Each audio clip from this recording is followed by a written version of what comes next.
This is the Hero Xtreme 125R, a bike that was launched at the Hero World Day event at the Center of Innovation and Technology, or CIT, in Jaipur. And we got a short spin on it on their handling track, and here's what this bike is all about.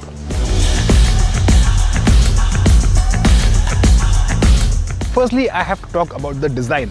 Now, it might be called the Xtreme, but it looks nothing like the Xtreme 160, and that's thanks to this massive bikini fairing with this wide LED headlight, which feels like it could have come from Hero's recent app with Zero motorcycles. It's got that look about it. As you move back, of course, you have these giant tank extensions, which look quite imposing, but from some angles, especially when you're on the bike, they look quite awkward because they are rather wide and set quite low as well. But if you want a place to keep your cup of chai, very possible. And of course, when you move to the back of the bike, it's got this nice two-tone middle panel, which looks quite sporty. And then the tail is quite neat and tidy. It's got a tire hugger at the back as well. So overall, the design is quite sporty, and Hero is targeting the whole premium 125cc segment with this Xtreme 125R. Now, Hero says that there are a lot of person segment features on this motorcycle, primarily this front fork. It's 37 mm in diameter, which is the fattest in its class. It's also got a monoshock at the back, which is adjustable for preload, 7 steps there, and it's got a new chassis as well. Now, all this combined gives this bike pretty good handling, and around the track at CIT, it was quite fun.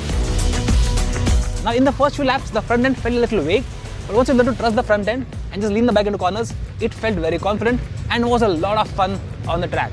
And I'm pretty sure if you're riding this bike in the city, in traffic, or on a winding mountain road, it will be a blast.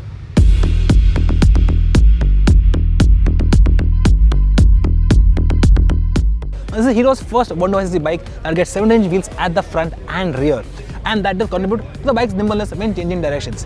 It also gets MRF Zapper tires at the front and rear, and that does get plenty of grip in the turns as well.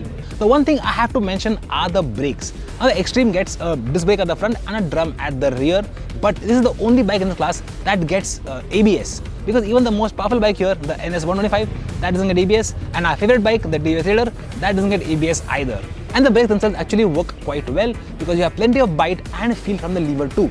Of course, ABS is optional, which means you can buy the bike without it, and in that case you get IBS, no, not stomach issues, but Hero's version of linked brakes, and of course you will save some money doing that as well.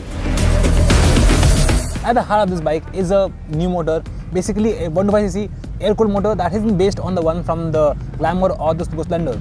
But Hero has done a lot of work with the head and the valves, and this bike now makes 11.5 PS of power, which is among the highest in class. It's not the highest, that honor belongs to the Pulsar NS125, but it's actually pretty close. And Hero in fact even claims that this bike can go from 0 to 60 in 5.9 seconds, which is not bad at all for a bike in this class. And the motor feels quite punchy as well, especially in second gear coming out of tight turns, it's quite quick. Third gear is a little bit tall, so that feels a little sluggish at times, but the best part is the motor is super tractable, which means you can put the bike in 5th gear at 30 kph and it just handles that no problem at all. Which means if you're in traffic in the city or on a nice mountain road, the Xtreme 125 should be a lot of fun there as well. Now, speaking of comfort, the bike actually is quite comfortable because it's got a fairly low seat height, which means even if you're short, you can get your feet on the ground very easily. Plus, the seat itself is quite wide, which means you can move around very easily even if you're quite tall, you're 6 foot or above. Of course, the foot pegs are a little bit rear set, but the bars are nice and tall, so you sit quite upright, which is a good mix of sporty and commuter, which is perfect for a bike that will spend most of its time in the city, some time on the highway, and a little time on the mountain roads.